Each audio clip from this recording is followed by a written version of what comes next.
I think it took me 3 months to start seeing income coming from my short videos when I started them 2.5 years ago. But now I'd say I've made over $1 million from those videos. Welcome to the Content 10X Podcast, the show where content creators learn how to harness the power of content repurposing. And now, your host, Amy Woods. Hello and welcome to this week's episode of the Content 10X Podcast. I'm your host, Amy Woods, and this week is about the power of consistency, and specifically when it comes to content marketing and building a business. And I have a wonderful guest, James Schramko. Now, James is the founder of SuperFastBusiness. He's based in Sydney, Australia, and he started, developed, and sold multiple successful businesses. James excels in making the complex world of business simple so that your quality of life can improve. And he helps people to work less and make more, which sounds fantastic. And he does this through his content, books, live events, and coaching programs. So James, welcome to the show. Thank you, Amy. It's great to be here. Thank you so much for coming on. So I came across you a little while ago when I met Greg Merrilees in London. I'd been speaking at Upreneur Summit, and he had travelled all the way over to London to exhibit at the summit. And we got talking and went for something to eat, and he was telling me all about you and raving about you as a mentor. And I went on to listen to your podcast, and I'm a big fan. I love your show. It's fantastic. So thank you. I appreciate that. And thanks to Greg too. He's a good traveling advocate. He absolutely is. It was quite serendipitous, actually, how we met, because a few people had said to me that, oh, you're going to Upreneur Summit, you should meet Greg. I think it was mainly Chris that had said you should meet Greg. And you know how busy these events are. And, you know, I didn't end up meeting him until it was the Saturday evening. And I got talking to this guy. I think we were in the bar, and I think he came over and said something about my talk or something like that. I didn't know it was Greg at the time. And we must have spoke for about 2 or 3 minutes. And then some people I knew had booked a table for us to go and eat. And he was saying, come on, Amy, you know, we're already late, got to go. And I felt really rude because I just started talking to him. We were having a really nice chat. And then I had to say, I'm really sorry, I've got to go. And I was conscious he was just, you know, an Australian in London over for an event. Who did he know? What was he doing this evening? So I said to him, do you want to come for something to eat with us? And he was like, are you sure? And I was like, oh, come on, you know, come and eat with us. Like, why not? More the merrier. They'll fit you in. And we were just walking down the street to the restaurant. Like, by the way, I'm Amy. What's your name? And he said, Greg. And I was like, that's so weird. There was only like one person everyone had said you should really chat to at this event, and it's you. Like, of all the like hundreds of people. It was really odd, you know, how we met that way. But yeah, like I said, he was raving about you, about how we've worked together, how you've mentored him. He was talking about your mastermind program that he's a part of. So I made a note, and then saw you had a podcast, subscribed to that. I started listening, and I just really love your episodes, love the show. And I think when I first listened and you introduced your episode and you said, welcome to episode like 700 and something, I was like, wow, like that is probably the highest, like, you know, episode number I've heard anyone, you know, start an episode with, that into the 700s. This is someone who's been podcasting for a long time, someone who's really consistent. And so, you know, consistency in creating content, especially episodic type shows like a podcast or video series, it's just something that I'm always raving about and talking about and recommending that people do. So I'd love for us to just dig into really the how and the why and what it's done for your business, why a podcast, why content. But before we do so, I know I gave an intro, but could we just hear a little bit more of your backstory, just a bit more of an intro as to, you know, where you started, what you do? Well, I thought your intro was awesome, by the way. Thank you. To backfill that, after school I started some study in accounting, and then ended up having to get a job because there was a financial depression happening, or they call it a recession. And so I went into the workforce, and I worked through a number of jobs, and I ended up in a sales role because I needed to increase my income to provide for a family. And through that sales career, I ended up in the high-end luxury automotive industry, and I got promoted through to sales management and then ultimately general management, running a Mercedes-Benz dealership here in Sydney. And so my last couple of roles were as a general manager or a general sales manager for Mercedes-Benz dealerships, and my main task was to turn them around. Mercedes-Benz guided the owner of the business to take me on and to let me fix it because they weren't happy with the results. So I did that for one, and then I did a good job of that over about 4 years. And then my last job, I did the same thing again for another 4 years. And towards the end of that role, I was sort of putting a foot into my own business and trying to figure out how to build a website and go online and see if some of my skills from running an actual business, which at the last job I did was doing $50 million a year. The second last job, we were doing $100 million a year. And I had sales teams, I had marketing people, I had service managers, I had finance managers and accountants. I was figuring out, how do I translate that into an online income, maybe some kind of consultant or whatever. And through a series of failures and difficulties, which inevitably we go through when we're trying to find our feet. I was general manager by day and I was solo operator by night. I started producing content and initially writing articles. And then I really felt, and we're talking about 2006 here predominantly, I really felt I needed to get a richer media. I wanted to figure out video. And I also realized I was learning a lot from coaches and experts, mostly from the United States, in the audio format, cassettes originally, and then MP3s. And I knew that I could start creating information products by recording things and publishing that. And one of the first episodes that I did was me recording a famous copywriter. And I asked him if I could record him. And we went up to the hotel room with my little hand recorder and, like a press person. Yeah. I interviewed him.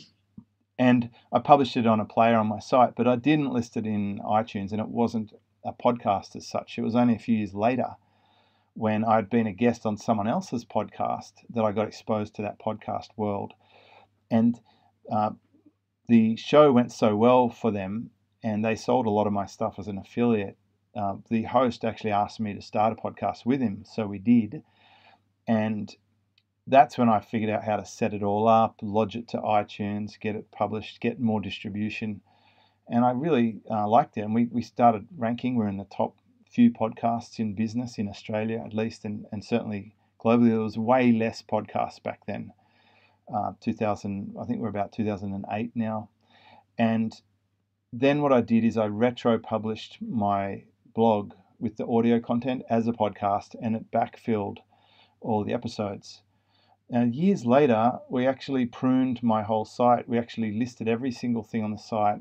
We weeded out the stuff that wasn't useful and then numbered the episodes. So when you hear the number on the episode now, I've probably recorded well over 1,000 episodes, but we trimmed a lot of branches off the tree.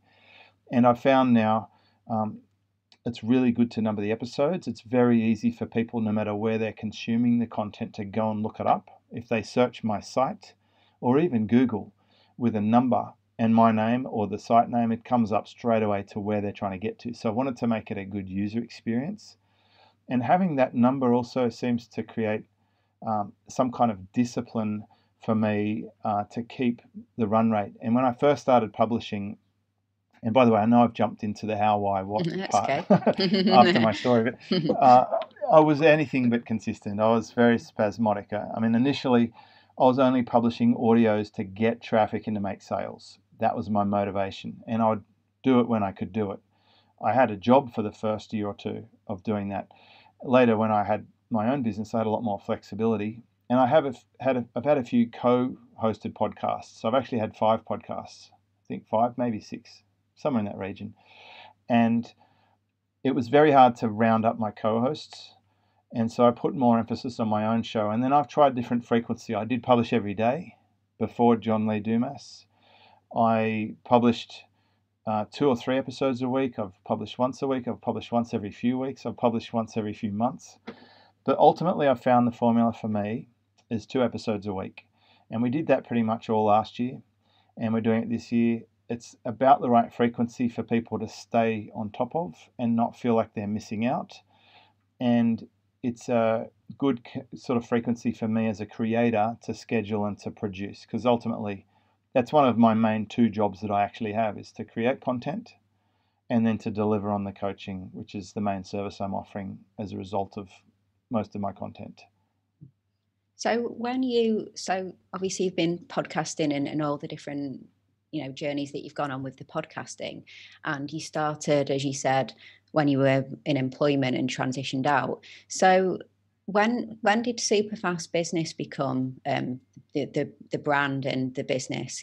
Has the podcast stayed with you through multiple businesses from the general manager position to SuperFast? It started out as Internet Marketing Speed, as a blog for internet marketing niche, and it was a really powerful blog, very good search results. That's where I started adding the audio content. I then added other business divisions. I've had a lot of business names. It's either a nightmare or a blessing for someone like Greg Merrilees, because he gets to do all the branding and logos. But I had a separate site for affiliate reviews. I had a separate site for virtual real estate. I had a separate site for my membership. I had a separate site for a search engine optimization business, and I had a separate site for a website development business. And I had separate sites for each of the other podcasts. And in the end, I thought strategically, okay, most of us, when we start out, we sort of see how complicated we can make things. And then you get to a point where you think, enough. And I'm now got to strip it back and get to the core.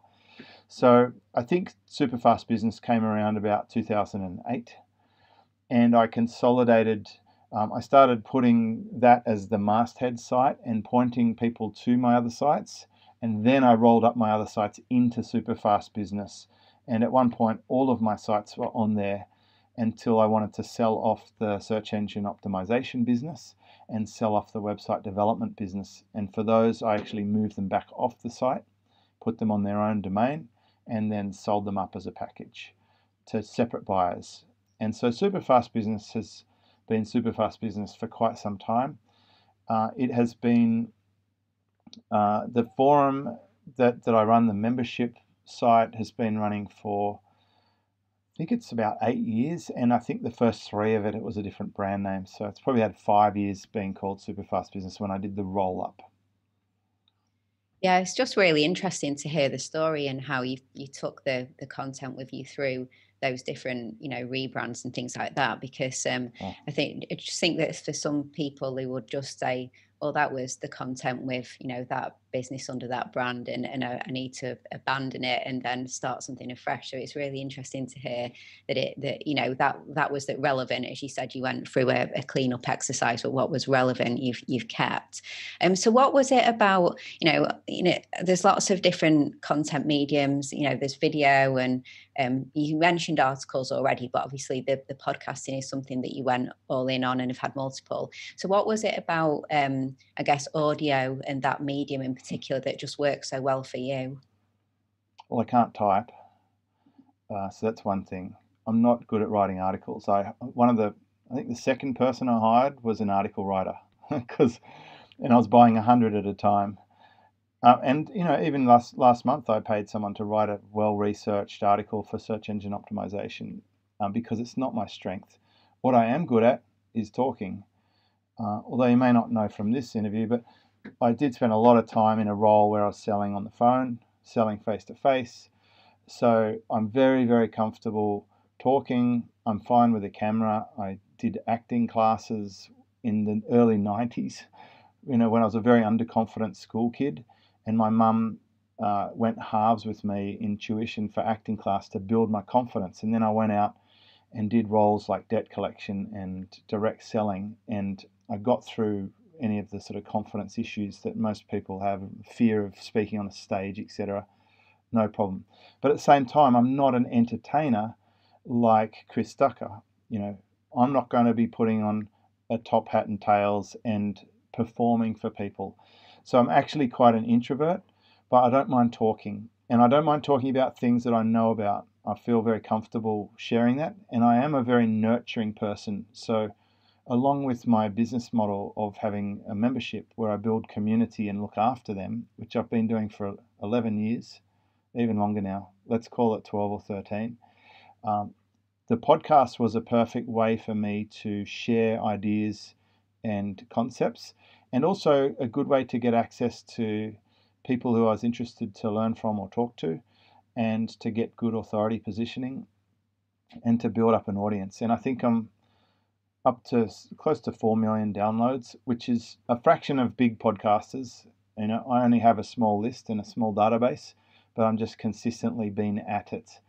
And if we keep publishing 2 episodes a month, and if we keep distributing our content across multiple platforms, because that's one huge change in the last few years. We went from being audio only and focusing on the Apple platform to capturing bits of video and putting up more rich media, especially when we cut up, edit, distribute the content to feed the show and support it.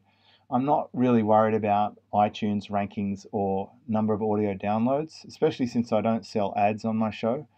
I'm far more interested in getting in front of my right customer on the right platform and making it easy for them to consume. So we actually upload the entire episode natively on Facebook, and we put the whole thing separately on SoundCloud, and we put snippets of our content all over the place. Yeah, I mean, that's music to my ears, because that's what we love to do, what we do for our show, what we do for our clients. Yeah, exactly. And so just what you said about audio and speaking and that being just something that you're really confident with and you're good at, that's something that I always talk about when people ask me what they should go all in on, and rather than what's the latest trend, and people are saying I should be doing a live stream, this and that, my answer is always, well, if you want to be consistent, then what are you actually confident at doing, and what do you enjoy doing as well? Because if you commit to a live stream and you absolutely hate doing live streams, you've just been told it's the thing to do, you're probably not going to do it that long, and if you don't like it, you might not be very very good at it either. I hate doing live streams. I hate doing the live stream. If I have a choice between camera on or camera off, it'll be off every time. I'm an old school telephone generation, and the fantastic sort of example of this is I don't do live streams. I will record lots of videos, but I do them in my own time, and I delete the ones that suck and keep some of the ones that are okay, and my team can play with those. But since new platforms like Clubhouse come out, I'm very interested in that platform because it really suits me. It's exactly my skill set. I've literally been running audio groups for the last decade, and I can slide into that one no trouble. It's easy for me to run a room or moderate. I've been doing it every single week, 2 or 3 times a week for 11 years. So it's totally in my wheelhouse. But then I look at people who write these amazing, epic blog posts and well-researched articles with illustrations and storytelling and copy, and I think that, well, that's definitely not my core. So not being able to type hasn't held me back. I can just talk for a living, and that suits me. And it's also how I deliver most of my training, because I dictate most of my posts to my community, which I do over 1,000 a month.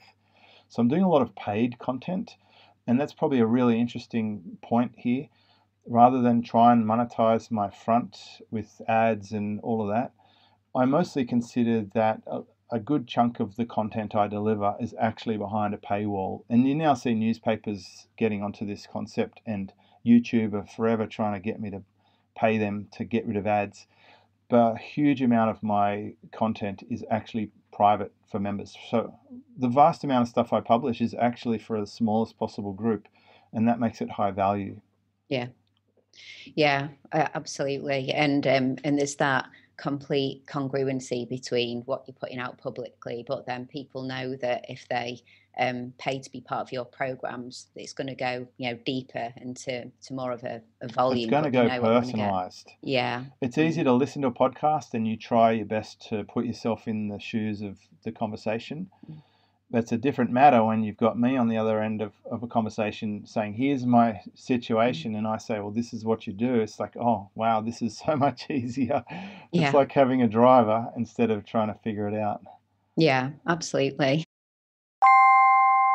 Hey, just a little break from this podcast episode to ask you a question. Would you like one single place that you can go to that provides you with everything you need to be able to implement the best practices in content repurposing for your video content, your podcast episodes, and your social media content today?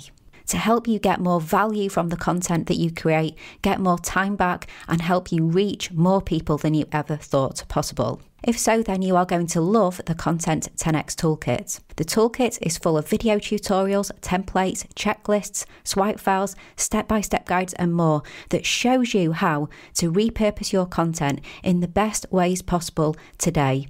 No more Googling, no more figuring it out yourself. We provide you with everything that you need to become a content repurposing pro. If this sounds like something that would interest you, then go check out the Content 10x Toolkit at content10x.com/toolkit. Okay, and back to this week's episode. So a couple of things I wanted to just dig into from what you mentioned earlier.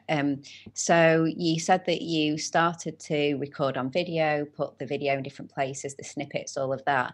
Did you find that there were people who said that they knew you'd been doing the podcast for a while, but podcasting isn't for them, or they don't even know how to listen to a podcast and that kind of thing? But as soon as you started to do that, that suddenly opened a whole new world for them of being able to connect with you, or just found new people because they didn't know what podcasts were and didn't listen to them, but suddenly found you on Facebook and various places.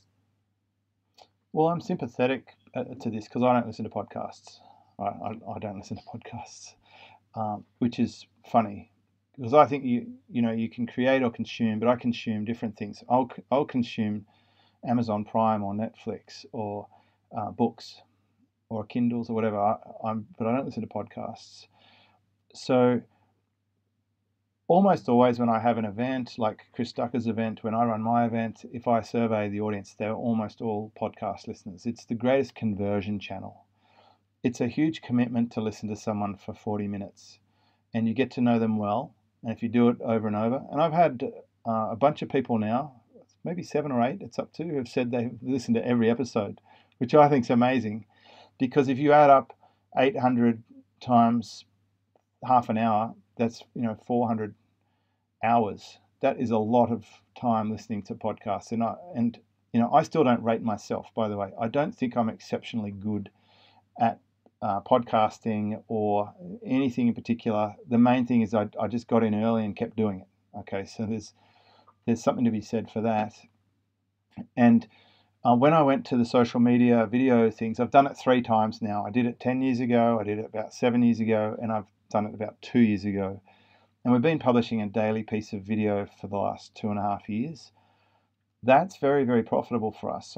I make somewhere between $20,000 to $30,000 a month in sales attributed to those social media videos. So I know that I'm capturing or reinforcing my audience at least. So I'm not fully aware of anyone who says, oh, well, I never heard of you because I don't listen to podcasts. I mean, you buy a new car today, it's got an Apple Play in the car. Volvos, I think, years ago were doing podcasts before a lot of other manufacturers. And I've certainly been around long enough with podcasts to see it go from not that many to being a bit obscure to, like, I think every person on the planet. I mean, even the guy I surf with's wife, who's a photographer, just started a podcast with her best friend just talking about women's stuff, and they have 160,000 downloads in their first month. I mean, it's definitely mainstream now. They're so commoditized. And I actually tell a lot of my students, do not start a podcast. In terms of how it links with your business and how you take people from the podcast to becoming a customer of yours, how do you decide what content is going to work and what's going to do that, and kind of planning out the episodes, the guests, that kind of thing? But I know my customers quite well. I know them. And that's because I deal with them so often. I'm in my community every day. There's 500 people in SuperFastBusiness who I interact with every day. there's 30 people in Silver Circle who I interact with most days, and I'm speaking to them. I'd probably do 5 or 6 hours worth of phone calls for an hour each with my high-level clients. So I know them so well that I've just built this sort of data warehouse of just knowing. I'm intuitive to what they're going to want. So sometimes I'll produce stuff that is a bit left field on the surface. You might think, why is he talking about Japanese business philosophy concepts?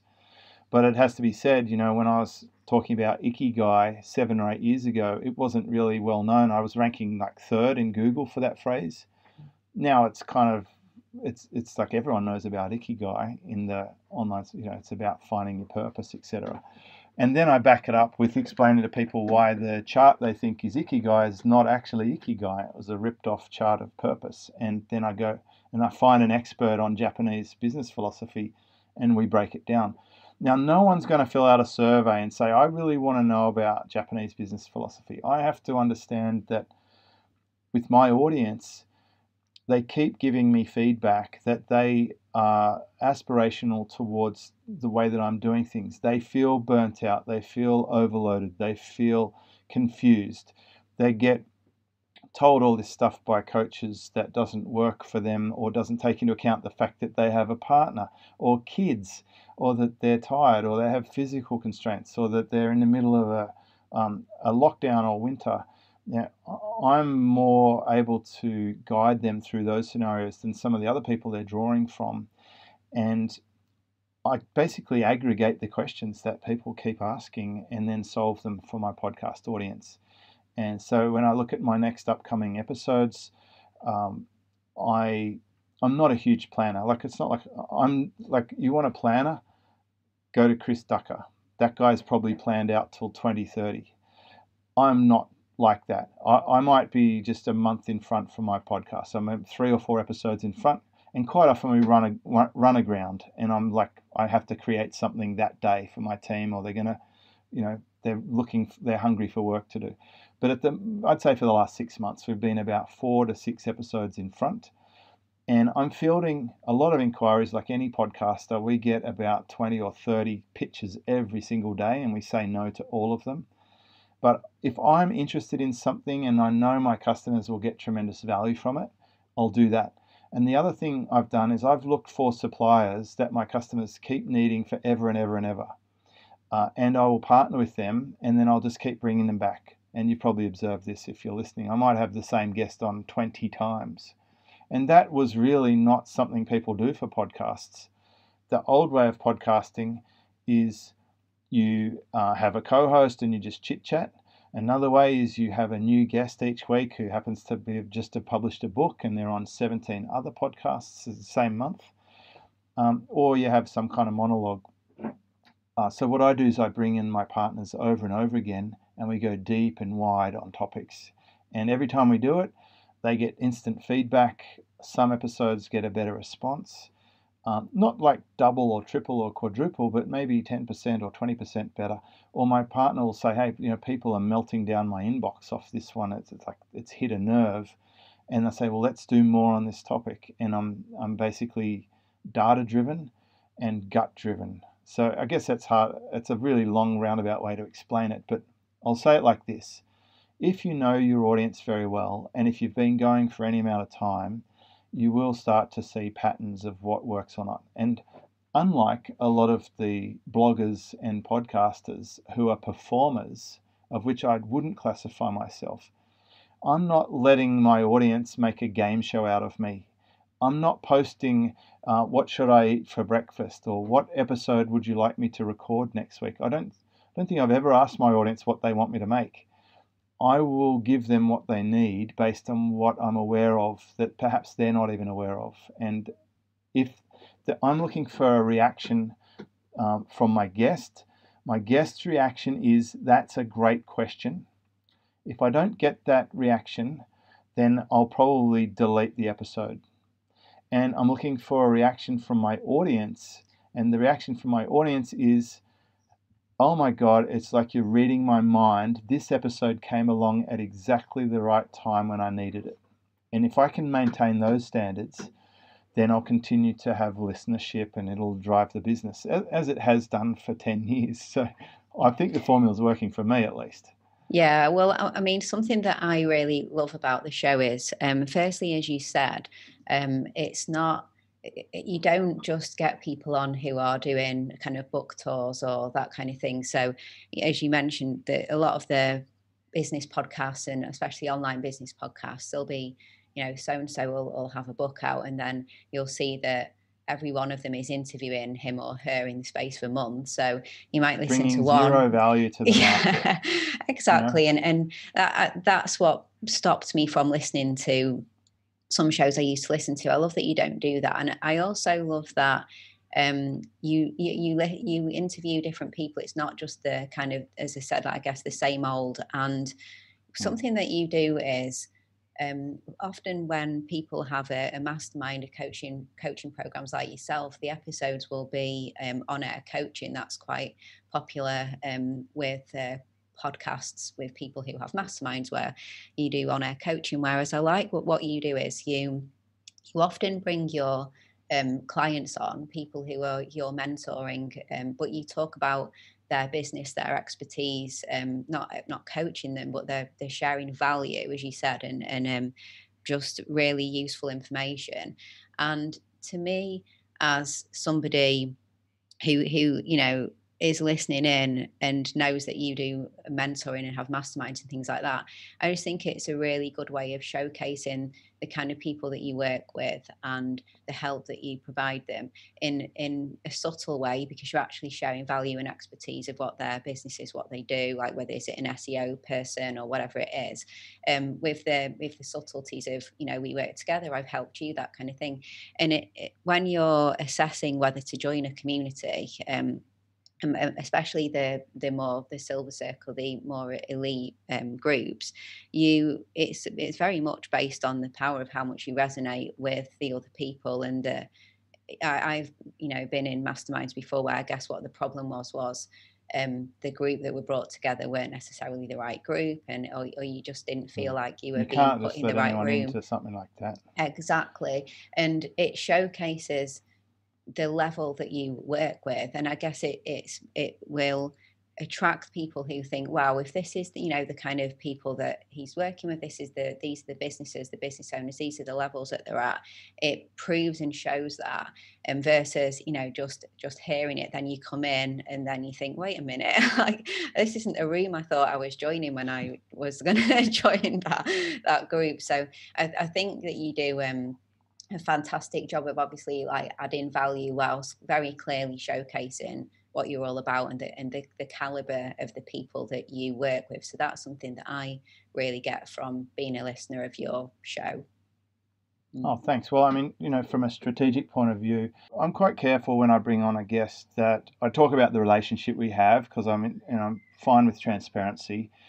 And the thing is, I know so much about this customer from working with them that I'm often fascinated and inspired by what they're doing, and I want to share their story. So I've definitely worked more in the last few years on getting better at storytelling. And where I used to be sort of robotic and direct, especially if you listen to my older stuff, I'll just like get to the point. And people love Australians for being direct, and I was a direct Australian. But over time, I've learnt to actually unpack the story more for the benefit of the listener to make it more interesting for them. So when I find fascinating people, and I work with amazing people, I mean, I've got a new client yesterday who is a fisherman, and he created his first information product and sold 30 of this information product for $900 each, and he blew himself away. He just couldn't believe it. Look, that's a story I want to tell on a podcast. And it's not about having the most impressive case study. And what I've found is those ones can actually intimidate people. They say, oh, that's just like great, but I can never be that. There's a bit of that happening at the moment in Clubhouse. People get the impression that everyone on Clubhouse is an 8 or 9 figure marketer. So they're just being intimidated and being turned off. So I publish regular case studies. And regular case studies are relatable and real and verifiable. You can go and look at the site. You can contact them. I know people send emails to my guests and say, I loved your show, and is that really what's happening there? Yeah, absolutely. And they endorse it. And I think you've bumped into one of my super spreaders. Greg is a big advocate and a regular guest because we have a fantastic yin-yang relationship. His designs have lifted my business and improved conversions, and we work hand in glove to, he sends me stuff, I tell him what I've learned about heat maps or analytics or an SEO expert or conversions from copywriting that a client's just run a test and they moved this thing on the left instead of the right and got 15% conversions. He builds all that intellectual property into his own business.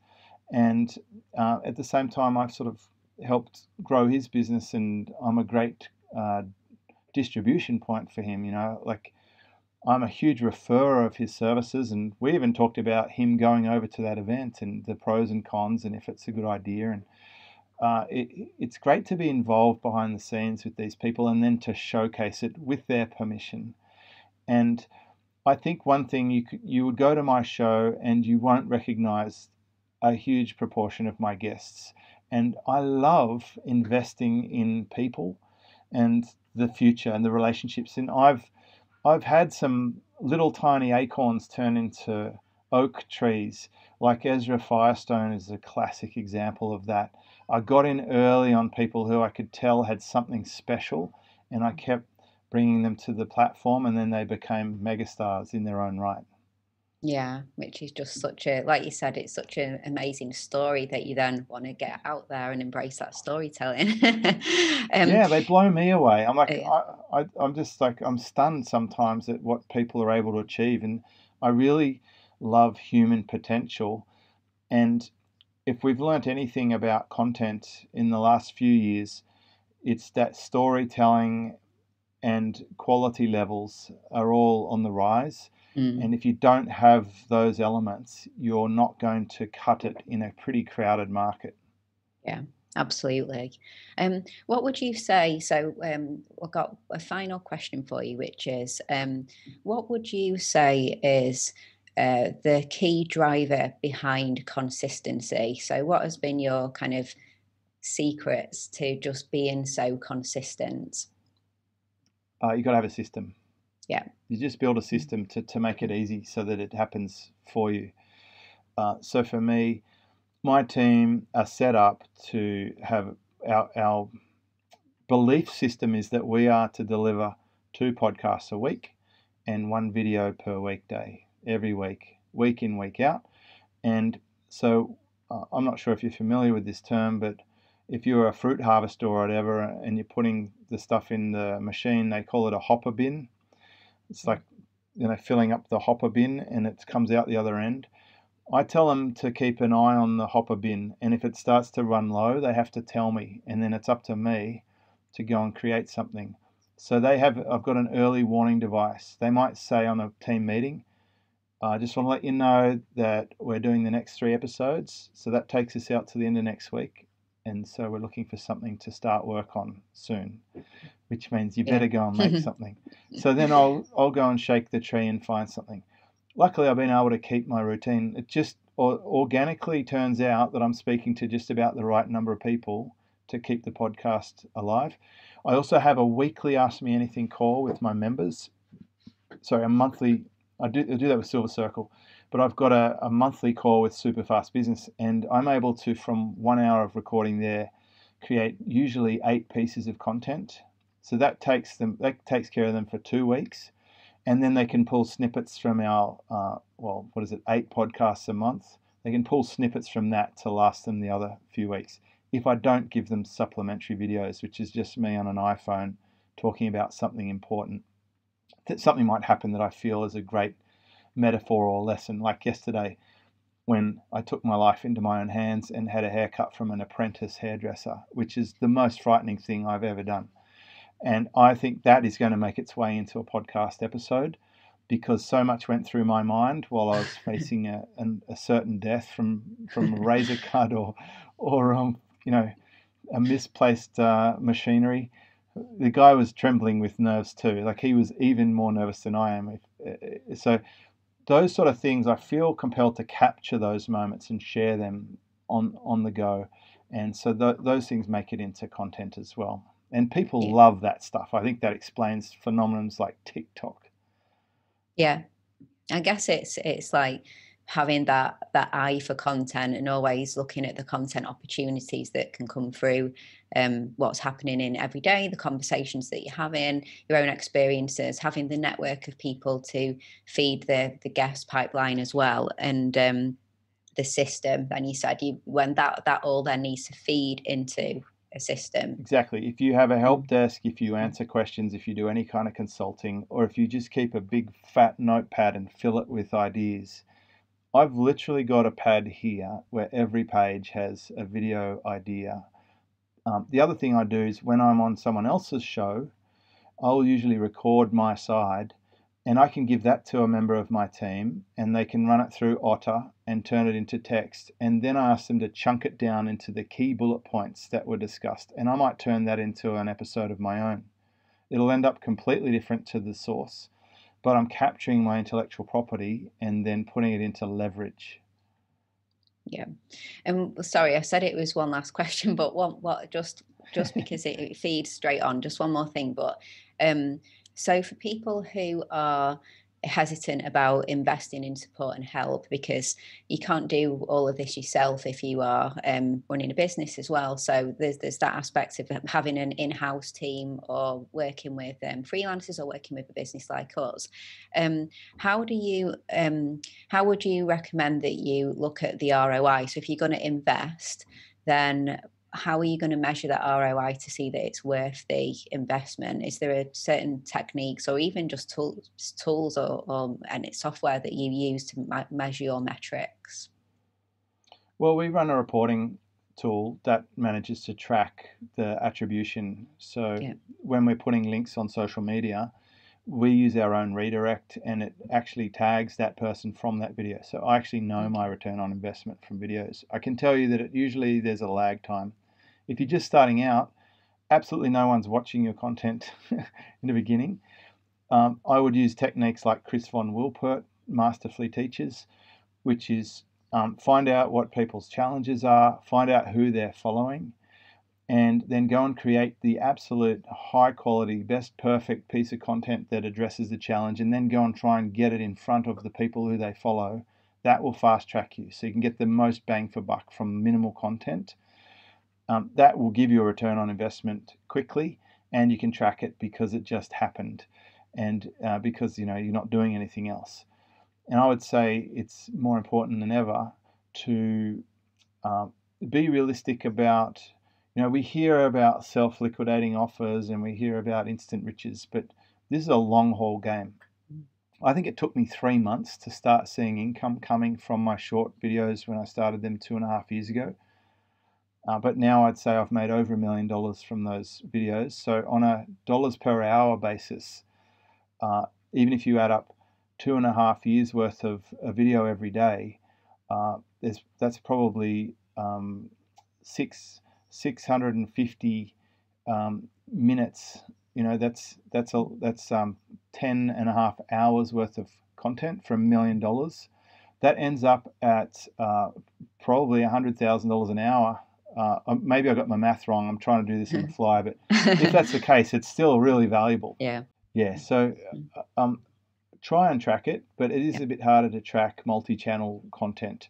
I think investing in good content and distribution, and that's the other thing, you should spend as much time or energy or expense on distributing and leveraging the content that you make as you do to make the content. And we used to spend most of our time just creating new stuff all the time and then just putting it out there. Now we have a lot more process in place supporting that content, cutting it up into snippets, following up with our guests. Now we're even running some ads to our better performing content, so you can spend more of your budget on leveraging the core pieces of content that work for you. And I think I mentioned earlier, I just paid someone a good sum to create a very well-researched, in-depth, high-quality article that is not the kind of thing I'm going to write, or even anyone in my team. They all passed on it. They said, no thanks. And so we just paid someone. We put it there, and now we're just getting it all interlinked and backlinked from in our site. And then we'll go outside our site, and then I'll create content around it. And over time, we should pop up and start ranking well for our content. Yeah, and it's so important to consider search and ranking as well as social, isn't it? I think, when I speak to clients, that's what we always emphasize, that we focus on. It's not just the social side. We create lots of snippets and social content, but it's search as well. Yeah, exactly. Well, thank you so much for coming on the show, James. It's been such a great conversation, and there's so much more I could have spoken to you about, but I'm very conscious of time. So thank you. Maybe there'll be a part 2. Yeah, exactly. Yeah, part 2. But yes, thank you so much. So is there any kind of closing call to action from you in terms of where you'd like people to go to find out more? Obviously listen to your show, but any place you would like people to go to connect with you? I put a website up at james.co, and that just puts links to the things I have.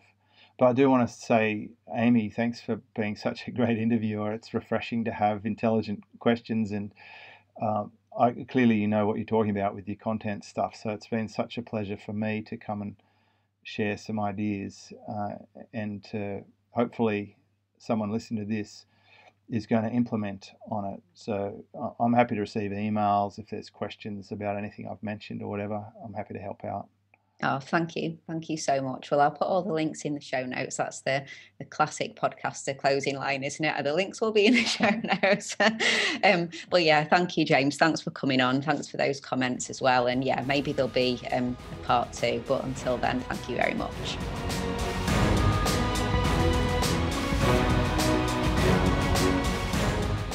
Okay, so I hope you enjoyed that discussion, and thank you so much for tuning in. If you enjoy the Content 10X podcast, then why not hit that subscribe button on your podcast listening app of choice so that you can get updated when new episodes are released. And I'd really, really appreciate it if you could leave a review as well. That really makes a difference for the podcast. Also, please do get a copy of my book, Content 10X, More Content, Less Time, Maximum Results. It is the ultimate guide to repurposing every type of content, and it's available on Amazon in Kindle and paperback, and also in audiobook as well. And you can head to content10x.com/book to find all the other places that you can get a copy of my book. And if you would like us to do your content repurposing for you, then we offer a fully end-to-end done for you content repurposing service. This is for podcasters and video content creators. We have our Podcast 10X, Video 10X, and also our specific LinkedIn 10X service, helping you to become the leading authority in your industry on LinkedIn. You can find out so much more about our services on our website. And also, please do give me a follow on the social media platforms. I share lots and lots of tips and advice on social media about content repurposing. I'm at Content 10X on Instagram, Facebook, Twitter, and if you try content10x.com/LinkedIn, you'll find my LinkedIn profile over there as well. All that's left to say is thank you so much for listening to this week's episode, and I'll catch you in the next one.